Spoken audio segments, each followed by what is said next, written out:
दोस्तों Mumbai coastal road के phase 2 के अंतर्गत काम चल रहा है।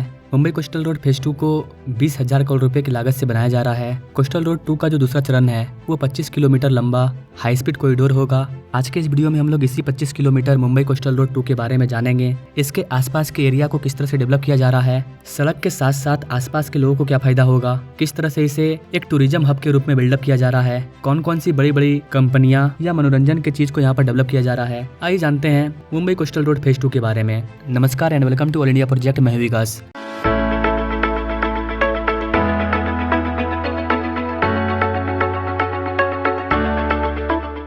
Now directly come to the point. Mumbai के पश्चिमी उपनगरों में मौजूदा मैनग्रोव कवर को सघन बनाने और तटीय सड़क निर्माण के दूसरे चरण के दौरान ऐसे आवासों के नुकसान की भरपाई करने के प्रयास में बृहन मुंबई नगर निगम यानी कि बीएमसी ने वर्सोवा और भ्यांदर के बीच मैनग्रोव नर्सरी स्थापित करने का प्रस्ताव रखा है। यह कदम मुंबई तटीय सड़क परियोजना चरण 2 के लिए नागरिक निकाय की महत्वाकांक्षी योजना का हिस्सा है, जो वर्सोवा को मुंबई महानगर क्षेत्र यानी कि एमएमआर में भ्यांदर के उपग्रह जिले से जोड़ेगा। वर्तमान में नगर निगम के अधिकारियों ने 10 से 15 हेक्टेयर भूमि किराए पर लेने के लिए अभिरुचि पत्र यानी कि ईओआई जारी किया है, जिसका उपयोग मैनग्रोव नर्सरी स्थापित करने के लिए किया जा सकता है, जहां मैनग्रोव के पौधे लगाए जाएंगे और तब तक उनका पालन पोषण किया जाएगा जब तक कि वे मैनग्रोव वन में लगाए जाने के लिए तैयार न हो जाएं। मैनग्रोव की बहाली और पुनर्वनीकरण के संदर्भ में यह कदम महत्वपूर्ण है। ईओआई दस्तावेज में कहा गया है कि बीएमसी ने परियोजना को क्रियान्वित करने के लिए पिछले साल नवंबर में केंद्र से तटीय विनियम क्षेत्र सीआरजेड की मंजूरी हासिल की थी।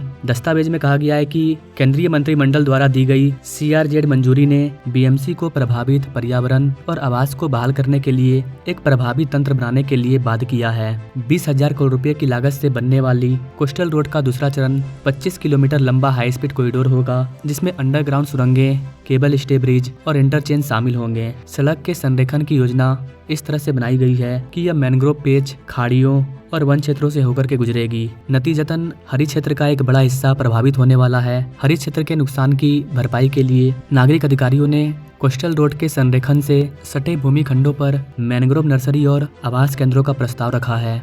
ईओआई दस्तावेज में कहा गया है कि अधिकारियों द्वारा निर्धारित शर्तों का पालन करते हुए बीएमसी को वन विभाग और राज्य मैनग्रोव सेल के साथ मिलकर विभिन्न देशी प्रजातियों की मैनग्रोव नर्सरियां स्थापित करने की आवश्यकता है। साथ ही मौजूदा मैनग्रोव क्षेत्रों के घनत्व को बढ़ाने और बंजर भूमि पर नए मैनग्रोव पेज बनाने के लिए मुंबई के समुद्री तट के साथ साथ आवास बहाली केंद्र भी स्थापित करने की आवश्यकता है। मुंबई जैसे तटीय शहर के लिए मैनग्रोव वन महत्वपूर्ण पारिस्थितिक तंत्र है, जो तटीय कटाव, ज्वारीय बाढ़, तूफानी लहरों से प्राकृतिक बर्फ के रूप में कार्य करते हैं, तट रेखाओं और समुदायों की रक्षा करते हैं, घनी जल प्रणाली तलछट को स्थिर करती है और लहरों और धाराओं के प्रभाव को कम करती है। मुंबई की पूर्वी और पश्चिमी तटरेखा में महत्वपूर्ण मैनग्रोव पेच हैं, जिन्हें मैनग्रोव जोन के रूप में पहचाना जाता है। हालांकि बढ़ते अतिक्रमण और बुनियादी ढांचे के विकास के साथ पिछले कुछ दशकों में इन पेच में घनत्व में कमी दर्ज की गई है। ईओआई में नागरिक अधिकारियों ने कहा है कि वे टोटल 15 हेक्टेयर यानी कि 37 एकड़ भूमि अधिग्रहण करने पर विचार कर रहे हैं, जो पश्चिमी तटरेखा के समानांतर होगी, जहां प्रस्तावित परियोजना स्थापित की जाएगी।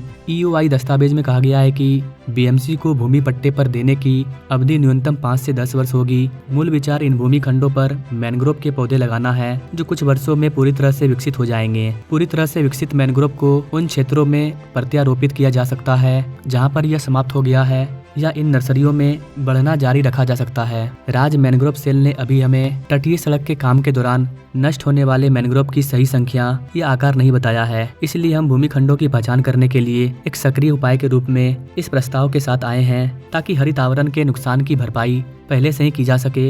एक नागरिक अधिकारी ने कहा कि इन नर्सरियों में लगाए गए पौधे का इस्तेमाल अंततः मौजूदा मैनग्रोव पेच को घना करने के लिए किया जाएगा, जो एक प्राकृतिक बफर जोन के रूप में कार्य करेगा और मौजूदा मैनग्रोव पारिस्थितिक तंत्र को बढ़ावा देगा। अधिकारियों के अकॉर्डिंग 15 हेक्टेयर अतिरिक्त मैनग्रोव पेच भी बाढ़ के लिए एक प्राकृतिक अवरोध प्रदान करेगा। अधिकारियों का कहना है कि हमने सक्रिय उपाय के तौर पर ईओआई जारी किया है और अगर हमें इच्छुक पक्षों से कोई प्रतिक्रिया नहीं मिलती है तो भी यह परियोजना की प्रगति को बाधित नहीं करेगा। हम हमेशा वन विभाग से भूमि के टुकड़े देने के लिए संपर्क कर सकते हैं, जहां मैनग्रोव पेच विकसित किए जा सके।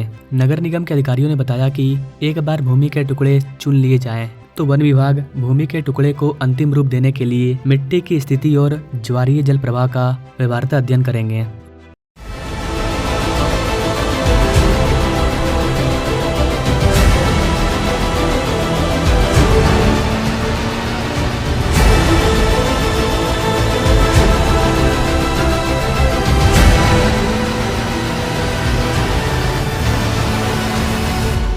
यहाँ पर गाइस आपको बता दें कि मुंबई कोस्टल रोड का जो फेज 2 है वो वर्सोवा से दहिसर तक जाता है। ये पूरा कॉरिडोर एलिवेटेड रोड के रूप में प्रस्तावित है, जो मुंबई तटीय सड़क परियोजना के दूसरे चरण का हिस्सा है। बीएमसी ने गोरेगांव पश्चिम में वर्सोवा इंटरचेंज से बांगुर नगर तक 8 लेन की एलिवेटेड सड़क बनाने के लिए एसआरए से जमीन अधिग्रहण किया है। इसके अलावा बीएमसी वर्सोवा में केंद्रीय मत्स्य शिक्षा संस्थान में 6000 वर्ग मीटर भूमि की अतिक्रमण से मुक्त करने के लिए काम कर रही है, जबकि महाराष्ट्र आवास और क्षेत्र विकास प्राधिकरण भी क्षेत्र में 2121 वर्ग मीटर भूमि का अधिग्रहण करेगा। बीएमसी के संयुक्त नगर आयुक्त विश्वास शंकरवार ने इस घटनाक्रम की पुष्टि की है। एक नगर निगम अधिकारी ने बताया कि एसआरए ने वर्सोवा में संजीव कनक्लेव के पास महाड्डा लेआउट के पास 43 अतिक्रमण को हटाए हैं। उन्होंने 1000 वर्ग मीटर जमीन बीएमसी को सौंप दी है।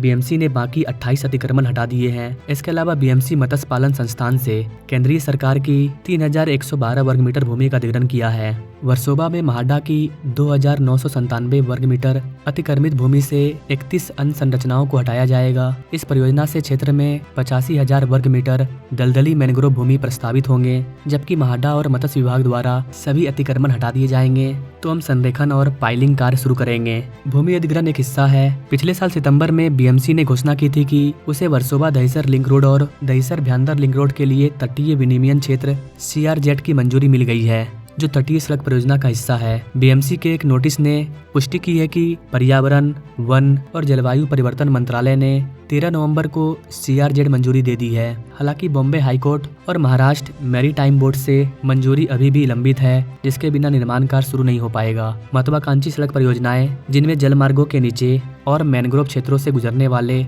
खंड शामिल हैं, इसके लिए इन मंजूरियों की आवश्यकता होती है। उम्मीद है कि जैसे ही सभी शेष मंजूरियां प्राप्त हो जाएगी, सिविल कार्य शुरू हो जाएगा। तटीय सड़क परियोजना का दूसरा चरण, जिसकी लागत 20,648 करोड़ रुपये है, ये 2029 तक पूरा हो जाएगा। ये मुंबई के द्वीप शहर, इसके उपनगरों और मुंबई महानगर क्षेत्र यानी कि MMR के बीच सड़क के संपर्क को बढ़ावा देगा। ना ओवरऑल देखा जाए गाइस तो मुंबई कोस्टल रोड पूरी तरह से बनकर के तैयार हो चुका है, जो कि 29 किलोमीटर का है। लेकिन जो मुंबई कोस्टल रोड फेज 2 है, इस पर तेजी से काम चल रहा है और ये 2029 तक बनकर के तैयार होगा। जैसा कि मैंने आपको बताया, यहाँ पर स्पेशली वर्सोवा से दहिसर लिंक रोड का काम चल रहा है, दहिसर से भ्यांदर लिंक रोड का काम चल रहा है। बीएमसी गोरेगांव पश्चिम में वर्सोवा इंटरचेंज से बांगुर नगर तक 8 लेन की एलिवेटेड सड़क बनाने के लिए एसआरए से जमीन अधिग्रहण कर चुकी है। तो overall Mumbai coastal road phase 2 का यही अपडेट है। जैसे ही इसको लेकर के कोई और बड़ी अपडेट आती है तो उस पर मैं अलग से वीडियो ला दूंगा। बाकी आप मुंबई कोस्टल रोड फेज 2 के बारे में क्या कहना चाहेंगे, कमेंट करें। अगर आप इसके किसी हिस्से के बारे में जानना चाहते हैं तो भी आप हमें कमेंट कर सकते हैं। बाकी मिलेंगे अपने लोग अगली वीडियो में, तब तक के लिए जय हिंद।